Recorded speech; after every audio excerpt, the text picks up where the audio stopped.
नमस्कार, मी कपिल. तुम्हा सगळ्यांचं खूप खूप स्वागत. माझ्यासोबत आहे पिक्चर बॉयज या सिनेमाची संपूर्ण टीम. तुम्हा सगळ्यांचं खूप खूप स्वागत.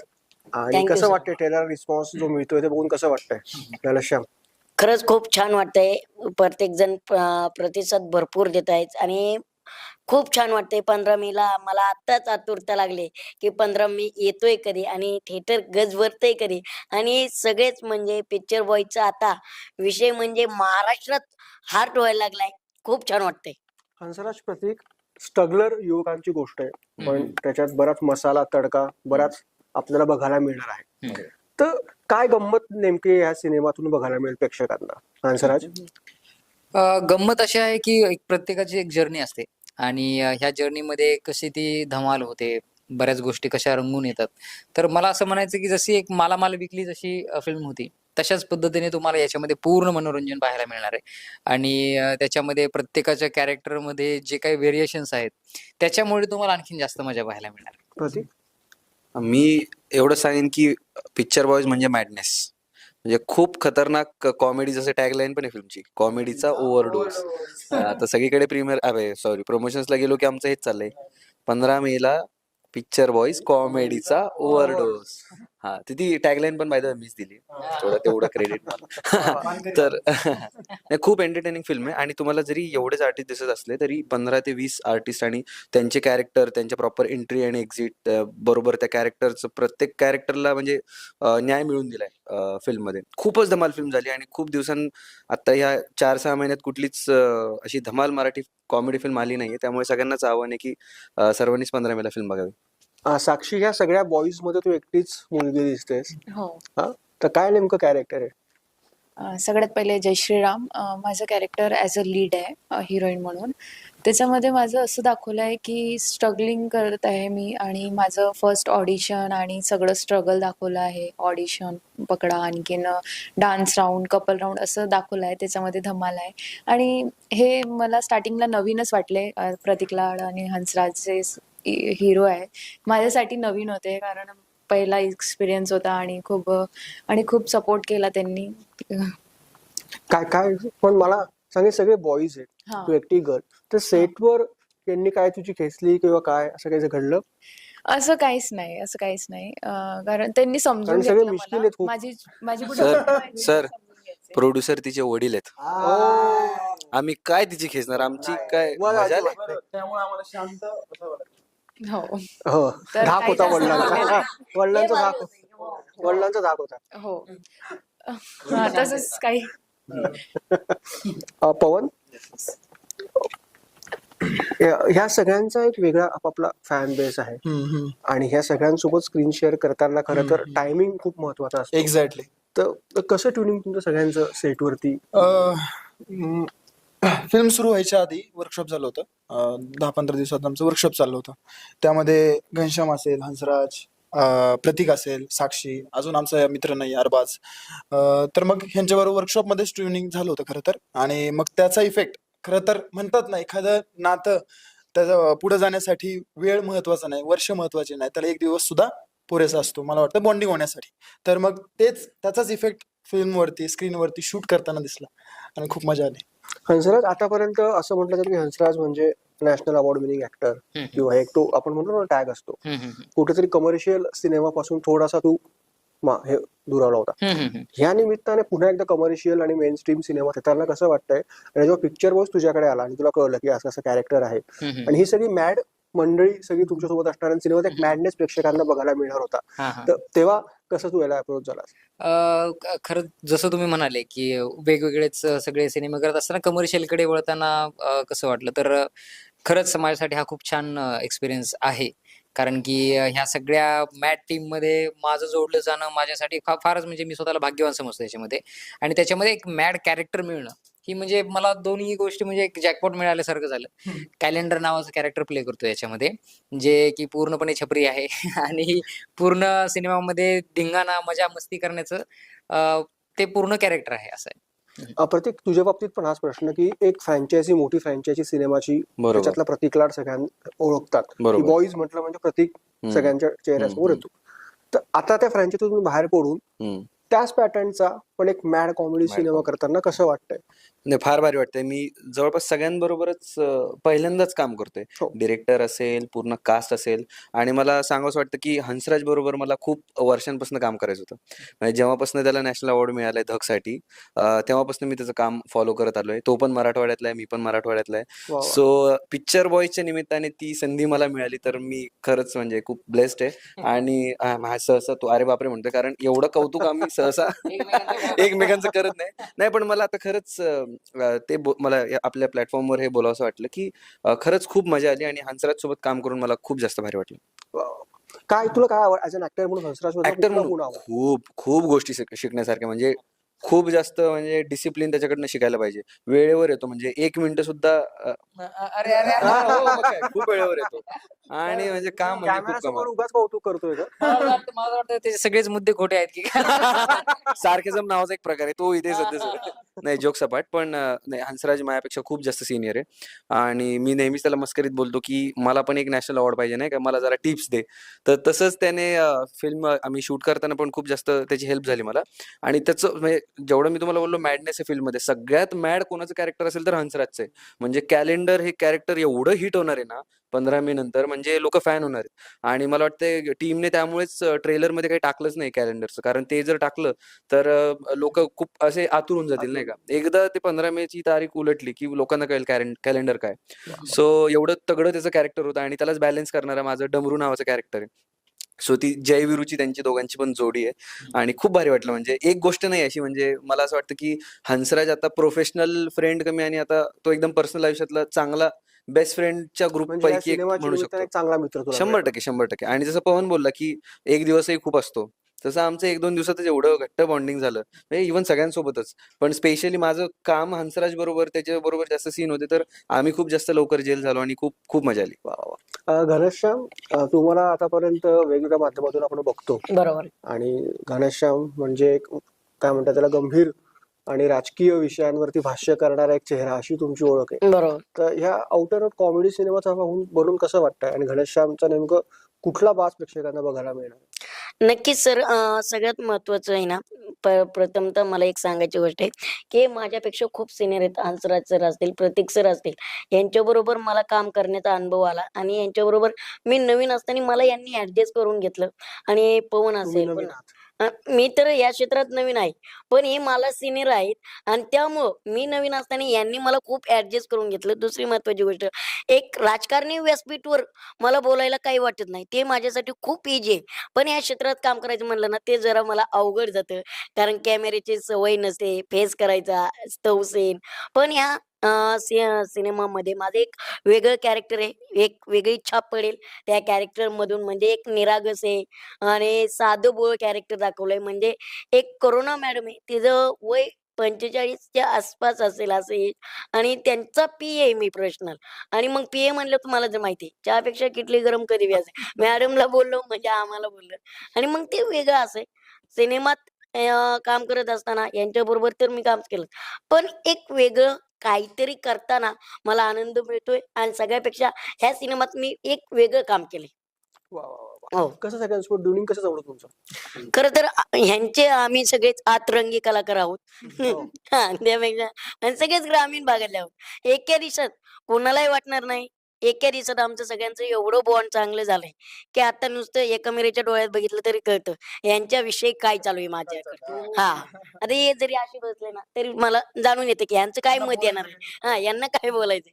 पण खरं सांगू, खूप चांगले आहेत, आणि मित्र आहेत ना, हे आयुष्यात सिनेमा तर केलाच, पण मित्र मला या सिनेमाने मिळाले. खूप दोस्त गट्ट आहेत. म्हणजे सगळ्यांचं तसं म्हणणं पडतंय की या सिनेमाच्या निमित्ताने मित्र हो. मिळाला. म्हणजे तुमच्या चौघांचं एक खूप चांगलं बॉन्डिंग येणं झालंय. अजून एक जण आहे अरबाज, हो. तुमच्या सगळ्यांचं एक बॉन्डिंग चांगलं झालंय, आणि आयुष्यात एक चांगला मित्र तुम्हाला सगळ्यांना या सिनेमाच्या निमित्ताने ग्रुप तुमचा झालाय. हो. मला एवढंच बोलायचं आहे वर, 100 बनवण्यापेक्षा ना 5 बनवा, पण ते कट्टर बनवा. बरोबर, क्या बात. काय अतरंगीपणा केला सेटवर तुम्ही, प्रतीक, आणि काय? प्रतीक सर. आम्ही प्रेक्षक होतो सेटवर, अतरंगी कलाकार बाकीचे होते. आणि आम्ही मागे पण आता आमची चर्चा होते जशी, आम्ही बोलतो की आम्ही दोघांनी चित्रपटासाठी घाम गाळला, आणि ह्या लोकांनी रक्त वाहिलंय त्यांचं. रक्तरंजित किस्सा तुम्हाला, काय काय काय ऐकायला आवडेल रक्तरंजित किस्सा कोणीतरी, रक्तरंजित किस्सा पवनचा सांग बरं. पवनचा रक्तरंजित किस्सा माझा किस्सा अंगावर शार येणार. मी सांगतो. पवनचं सांग पवन अंगावर शार येणार. नाही, नाही. माझा किस्सा म्हणजे बेसिकली मी जिमनॅस्टिक, रेसलिंग, कलरी या गोष्टी पण करतो ऍक्टिंग सोडून. तर आपलं कुठेही स्विमिंग पूल दिसला किंवा माती दिसली तर back flip, front flip, energy जायचं. हा म्हणजे फ्लो मध्ये मारायचं, चला मारायचं म्हणजे संपला विषय. आणि सीन तिथं स्विमिंग पूलचा सीन होता आणि आमचे हिरोईनला इम्प्रेस करायचं असतं आम्हाला, साक्षीला. विनू नावाचं कॅरेक्टर करतोय. आणि तर मग सीन सुरू व्हायच्या आधी front flip, back flip, tryout चालूच होतं आणि ते परफेक्टली जात पण होतं ऍक्च्युली. पण जेव्हा सूर मारायला गेलो मला खोलीचा अंदाजच आला. हा, स्विमिंग पूलचा डायरेक्ट थोबडावर आपटलो. आणि मग रक्त वगैरे सगळ्या गोष्टी यायला लागल्या. आणि त्यानंतर माझा सीन होता, क्लोजअप शॉट होता. मला भीती की बाबा लागलंय ह्यापेक्षा की डिरेक्टर सर काय बोलतील यापेक्षा, किंवा काय होईल, थांबणार तर नाही, कितपत लागलंय यापेक्षा. हा तेच ऍक्च्युली, कारण प्रोड्युसरचं बजेट आहे, त्या गोष्टी सगळ्या मेंटली प्रेशर असतच. आणि अरे असं- प्रोड्युसरचं budget वगैरे. हो ना. अरे बाबा एक सेकंदाचा विचार केला जातो, केला पाहिजे. आणि बरोबर का ना, आपल्यामुळे घडलं मला थिंक विचारता येतो का नाही सर. हा मग आणि सरळ सांगू ना, तो साधा सिंपल सीन होता तो, आणि त्याला जी जखम झाली त्याने जी सूर मारून हे सगळं करायचं, तर त्याची एकट्याची एकंदर प्रॅक्टिस चालू होती. आणि प्रॅक्टिस मध्ये त्या साहेबांनी लावून घेतलेलं असं. Addition घेतली addition. आणि मग समंजस आमचे डिरेक्टर आहेत, त्यांनी छान यांच्यासोबत एक कौतुक केलं. वेळ घालवला सोबत. पाठीवर थाप मारली. आणि मग सांगितलं की आजचा सीन आपण उद्या घेऊ, नाही का? बॅकअप वगैरे असं काय झालं. कंटिन्यू करू. दुसरा सीन हा, घेतला, पवन पण तो जणांचं scene झालं. उद्या मेकअप वाईज एवढं नंतर ते कव्हर झालं मेकअप वगैरे. सूज होती त्याला. साक्षी चौघ तुला इम्प्रेस करण्याचा प्रयत्न करताय. नाही मी नाही. तू नाही, तुम्ही नाही का? फिल्म मध्ये मीच करतो. दोघे. हा, दोन हिरो दाखवलाय. एक हा विलन आणि एक कार्तिक म्हणून दाखवलाय. हा झालं कसं, सीन होतं स्विमिंग पूलचा आणि तो कार्तिक मला प्रपोज करायला येतो. सॉरी, मी त्याला प्रपोज करायला जाते आणि हा मला प्रपोज करायला येतो. तर याचं काय झालं, म्हणजे एकदम एक्साइटेड झाला की मला हिला स्विमिंग पूल मधून उडी मारून हिला प्रपोज करायचंय. तर ते झालंच नाही, म्हणजे वेगळं त्याचं झालं. डोकंच फुटून गेलं वाटतं. तर असं झालं ते. हे फुटायच्या म्हणजे ऐवजी हे फुटलं. हे फुटायच्या ऐवजी हे हो, फुटलं. हे हेच फुटलं. सुटलं. म्हणजे शेवटपर्यंत काही सक्सेस मिळालंच नाही. नाही, फिल्म मध्ये कसं असतं फिल्म माहिती आहे मध्ये पण सक्सेस नाही मिळाला, कारण कार्तिक संगच माझं प्रेम होतं. हा माझ्यावर करेल, मी याच्यावर नाही करू. Love love triangle. ट्रँगल. हा, काय बोल. फिल्म मध्ये कॅरेक्टरच माझा असं आहे ना की मी आलो म्हणजे काय होतं, राडा होतो. तुमच्या दोघांसाठी की आपण मराठीत बघतो की सहसा कौटुंबिक किंवा काहीतरी वेगळे विषय घेऊन सिनेमे बनतात. पिक्चर वॉइस सारखे खूप कमी सिनेमे आहेत की आउट अँड आउट कॉमेडी ला अट्रॅक्ट करण्यासाठी सिनेमा बनवला आहे. तर पिक्चर वॉइस त्यातलंच आहे. तर तुम्हाला काय वाटतं, कारण तुम्ही यंग जनरेशनचे ऍक्टर आहात, तर तुम्हाला काय वाटतं की अशा अजून वेगवेगळ्या प्रयोगांची आपल्याला गरज आहे जेणेकरून युथ मराठी सिनेमाकडे वळेल पुन्हा एकदा? मला असं वाटतं की जसं तुम्ही बोललात युथ आणि पिक्चर बॉयज, तर मला असं वाटतं की ही युथ साठी तर आहेच, पण फॅमिलीसाठी सुद्धा खूप फिल्म आहे. आपण जर ट्रेलर बघितलं तर आपल्याला वाटू शकतं की बाबा ही यंगस्टर्स आणि तरुण मंडळींनी जायची फिल्म आहे, पण असं नाहीये. जेवढं काही तुम्हाला मसाला दिसतोय ट्रेलर मध्ये, तेवढं ट्रेलर मध्येच आहे. बाकी फिल्म सगळी फॅमिली फिल्मच आहे. प्रमोशन तसं होत असेल किंवा ट्रेलर तसं असेल, पण फिल्म जी आहे ती सगळी फॅमिली, आपण फॅमिली सोबत बघू शकतो. आणि फुल ऑन एंटरटेनिंग फिल्म आहे. त्यामुळे सगळ्यांनी फॅमिली सोबत बघायला पाहिजे. असं कोणी गैरसमज करून घेऊ नका की फक्त मित्रांसोबत जायचंय किंवा फक्त अशी फिल्म, असं काही नाहीये. आणि राहिलं मराठीमध्ये तुम्ही बोललात प्रयोग, तर नक्कीच व्हायला पाहिजे. टिपिकल तेच विषय करण्यापेक्षा, म्हणजे तसं मराठीत तर आपल्या होत नाही खरं तर. आपली इंडस्ट्री म्हणजे खूप, मला तर म्हणजे ऑल ओव्हर इंडियामध्ये सगळ्यात जास्त आपली इंडस्ट्री आवडते. सिनेमांची सुरुवात आपल्यापासूनच झाली Content सगळ्यात जास्त आणि आपल्याकडे कॉन्टेंट सगळ्यात जास्त. फक्त आपलं थोडंसं बजेट आणि ह्याच्यामुळे आपण खूप अडकून राहतो. नाहीतर आपल्याला म्हणजे कोणी आपला हात पकडणार नाही, आपली अशी इंडस्ट्री. आणि मला तेच सगळ्यांना सांगावंसं वाटतं की आपण प्रयोग केलेच पाहिजे. आमचं पण सध्या एका प्रोजेक्टवर नवीन काम सुरू आहे. आम्ही पण विचार करतो की काय मराठीमध्ये अजून नवीन घेऊन येता येईल. जसं की आता आम्ही एक मल्याळम फिल्म बघितली सोबत, वजा 2 म्हणून. काय वॉट अ फिल्म बघितली, वाव वॉट अ फिल्म. आम्ही थिएटर मध्ये बघितली आणि आणि आम्ही पुण्यात बघितली रात्री 11:30चा शो. पूर्ण केरलाचं पब्लिक होतं आणि त्यांच्यासोबत पूर्ण आम्ही सबटायटल सोबत बघितली, कारण ती काय हिंदी डब आली नव्हती, त्यांनी पाठवली नव्हती. सो मला ही खूप भारी गोष्ट वाटते त्या इंडस्ट्रीची, की आपण त्यांची भाषा एक्सेप्ट करून सबटायटल सोबत सिनेमा बघतो तिकीट काढून. हो. बरोबर, हिंदी नसताना किंवा मराठी नसताना. सो आपण पण असं काहीतरी त्यांच्याकडनं एक म्हणजे आपली इंडस्ट्री आहेच ही 100% कमाल, पण त्यांच्याकडनं काहीतरी शिकून आपण असं काहीतरी एक वेगळं द्यायला पाहिजे पब्लिकला, की बरोबर. ते एकदम रेकॉर्ड तोड असेल. जसं की सैराट, ग्रामीण भागातली साधी गोष्ट, पण ज्या पद्धतीने प्रेझेंट केली, अजय अतुल सरांचं म्युझिक, नागराज मंजुळे सरांचं डिरेक्शन, तर असं काहीतरी युनिक आणि मॅजिकल जर झालं ना, तर इंडस्ट्री अजून खूप पुढे जाईल. मला यावर एक बोलावंसं वाटतं की प्रतीक जसं बोलला त्या सगळ्या गोष्टी आल्याच पाहिजेत, पण कुठेतरी वाटतं की फक्त काय म्हणतात त्याला, आता मी स्वतः ह्या गोष्टी फील करतो ना, की कलरी पैटू हे करतो मी, जिम्नॅस्टिक करतो, तर ह्याला घेऊन फिल्म्स केल्या पाहिजेत. तेव्हा कुठेतरी आता जसं कांतारा फिल्म झाली किंवा काय, तर कुठेतरी अजून वाव चांगल्या प्रकारे मिळू शकतो, की बाबा यस, फक्त अभिनय सोडून पण बाकीच्या कलांना पण जास्त आपण वाव देऊ शकतो. येस. हंसराज. हा. तर याच्यामध्ये जसं तुम्ही म्हणालात की प्रयोग झाले पाहिजेत का, तर मला वाटतं 100% प्रयत्न झाले पाहिजेत. कारण की आपल्या मराठी चित्रपट सृष्टीला बऱ्याच कलाकारांनी आधी योगदान दिलेलं आहे भरपूर, आणि ते आजही देत आहेत.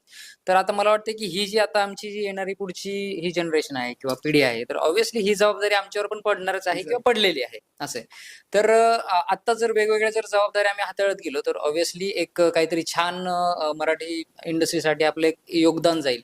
हो, हो. अशीच एक मनामध्ये अपेक्षा आहे. असं आहे. छान. गणेशा. आणि एकच मिनिटं मी डिस्टर्ब करतो फक्त. तशी मला वाटतं आणि सुरुवात पण झाली, जसं की आपण आता दशावतार बघितलं. हो. खूप नवीन प्रयोग आणि खूपच सगळं आउटस्टँडिंग होतं, म्हणजे सगळंच. हो. तर मला वाटतं आता ती एक जनरेशन येणार आहे आणि जो काय सेम टाईपचा जो कंटेंट येतो तो आता बंद होईल आणि सगळे नवीन प्रयोग करतील. प्रयोग करतील. येस. गणेशा. बोला. हेच कंटिन्यू करूया. हा. नाही, नक्कीच आन्सर बोललेत, प्रतीक सर बोललेत. खरंच मराठी सिनेमामध्ये वेगवेगळे यायला पाहिजे, आणि आपले मराठी प्रेक्षक कसे मराठी सिनेमा आकर्षक होतील, बघतील, हे सुद्धा बघणं गरजेचं आहे. कारण आज बघायला लागलो तर मराठी सिनेमा का चालत नाही ह्याचा सुद्धा विचार केला पाहिजे, आणि आपण एक आपल्या माणसाला सुद्धा साथ देणं गरजेचं आहे. आपल्या मराठी माणसांमध्ये काय झालंय की युट्यूबला आल्यावर बघूया, थिएटरला कधी जायचं, मग इकडे आल्यावर बघूया. अरे तुम्ही तिथं जा, आणि कसे कमेंट करण्यापेक्षा तिथं जाऊन बघा. जर काही चूक झाली तर तुम्ही हक्काने सांगा, पण आधी बघा, आणि मग आपला माणूस जर चालला पुढे तर आपण पुढे जाऊ शकतो, असं मला वाटतं. सध्या महाराष्ट्रात या 2-3 वेळा जर का आपण बघितलं तर बऱ्याच घटना घडतायत. हो. आता सध्याची नसरापूर पुण्याची इथली घटना पण हो. खूपच वेदनादायी आहे. तर एक महाराष्ट्राचा नागरिक म्हणून, एक कलाकार म्हणून तुमचं यावर मत काय, की नक्कीच सर, महाराष्ट्र हा छत्रपती शिवाजी महाराजांच्या विचारांचा, डॉक्टर बाबासाहेब आंबेडकरांच्या विचारांचा, या महापुरुषांचा महाराष्ट्र आहे. आज लाजिरवाणी गोष्ट वाटते की महाराष्ट्र महाराष्ट्र म्हणावं लागतोय. कारण विचार करा, नसरापूर ही घटना एक झाली. नसरापूर ही अशी एक घटना नाही, दर आठवड्याला काहीतरी घडतंय. दर आठवड्याला कुठे बलात्कार होतोय, कुठं महिला पळवल्या जात आहेत, कुठं. आज महाराष्ट्रात कोणच सुरक्षित राहिलं नाही, महिलाही सुरक्षित राहिलं नाही. म्हणजे आज आई बापाला जर मुलगी जन्माला यायचं म्हणलं, आपल्या घरात मुलगी, तर तिला भीती वाटायला लागली. आणि सगळ्यात महत्वाचं, सरकारच्या एका निर्णयाची खरंच लाज वाटते, शरम वाटते, की त्या सरकारच्या निर्णयावर काय बोललं पाहिजे. की त्या मुलीला जर त्या मुलीवरती बलात्कार झालाय, त्या आरोपीला फाशी देण्यापेक्षा जेलमधून तिथून सोडताय, आणि वरून काय म्हणताय, तुमच्या पीडित कुटुंबाला 10 लाख रुपयाची मदत करतो. मला तुम्ही सांगा, ती मुलगी त्यांच्या घरातली एक आई बापाच्या काळजाचा तुकडा असतो. ती मुलगी गेल्याच्या नंतर तुमच्या 10 लाखाला काही काडी लावायची का? 10 लाख कशासाठी देताय? त्या आरोपीला जाळा ना. मग अहो, आमच्या छत्रपती शिवाजी महाराजांचं शासन चांगलं होतं, त्याला जागच्या जागेवर चौरंग केला जायचा. कशाला यांना वकील पाहिजे? बरं, तुम्ही आज एकाला जेलमध्ये टाकलं, दुसऱ्याला. बरं, यांच्यामुळे बंधू बाबांची संख्या बरीच वाढायला लागली का? हे कशासाठी? मी तर म्हणतो, ज्या ठिकाणी झाली ना, तिथं एकाला जर ठोकला ना तुम्ही 4 चौघात, तर दुसरा कृत्य करणार नाही. पण यांना काय वाटतं, कायदा आहे, कायदा आहे, कायदा आहे, पण कायद्याच्या मागे जडू नका. कायद्याने धाक शिकवला पाहिजे, पण एवढाही कायदा तुम्ही मजबूर करू नका की कायद्याचा धाक लोकांना राहणार नाही. हो, आज त्या आरोपी मोकाट फिरतोय, बरं ती नसरापूरची घटना बघितली, त्याला आधी त्यांनी बलात्कार केलेत, त्याचे घर सुरक्षित नव्हतं, याला सोडायची गरज काय होती? म्हणजे हे शासन, हे सरकार संपूर्णपणे माती खाते. यांनी लाडकी बहीण आणली, पण लाडकी बहीण सुरक्षित ठेवली नाही. या सरकारचा मी धिक्कार करतो. you. साक्षी, हे चौघ जण बसलेत, जसं सिनेमा तुला इम्प्रेस करण्याचा प्रयत्न केला जातो, हो. तर काय केलं म्हणजे साक्षी इम्प्रेस होईल? असं तर नाही काही Impress आता असं काही आहे नाही, पण पण म्हणजे काय काय ट्रिक वापरली म्हणजे साक्षी इम्प्रेस होऊ शकते? असं स्पेसिफिक तर असं काही नाही आहे, बट माहिती नाही. बरं ठीक आहे, आपण एक गेम छोटासा करू. चौघांनी एक एक ट्रिक वापरा. हो. नाही पण आमचं काही हेच नाहीये. नाही आपण पवनचं तोंड जाऊन द्या. कारण मी पी आहे मॅडमचा. मॅडमच्या परमिशन शिवाय मला काय करता येणार? मला असं वाटतं पूर्ण पिक्चर मध्ये नाही उठून अरे कसं कसं घनश्याम थांबा घनश्यामजी थांबा व्यासपीठ नको आपल्याला. पूर्ण पिक्चर मध्ये मी साक्षीच्या मागे असतो, आणि तर मग मला असं वाटतं की मला माहिती आहे साक्षीला कसं इम्प्रेस करायचंय. नाही झाली ती गोष्ट वेगळी पिक्चर मध्ये, पण काय म्हणतात त्याला, प्रयत्नार्थी परमिशन. एक्झॅक्टली हृदयाची गोष्ट हृदयापर्यंत पोहोचली पाहिजे, शाब्दिक का होईना. हा साक्षी, तू माझं गुलाबाचं फुल आहेस. गुलाबाच्या फुला अगं कुठं कुठं ठेवू तुला. वा, माझं गुलाबाचं फुल ते काय दिसतंय, आय हाय याला कुणाची नजर ना लागू. वा.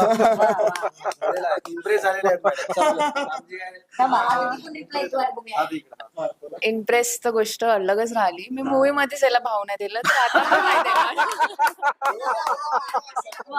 देणार? तिने एका सेकंदात विषयच कट केला. Respect for your decision Sakshi.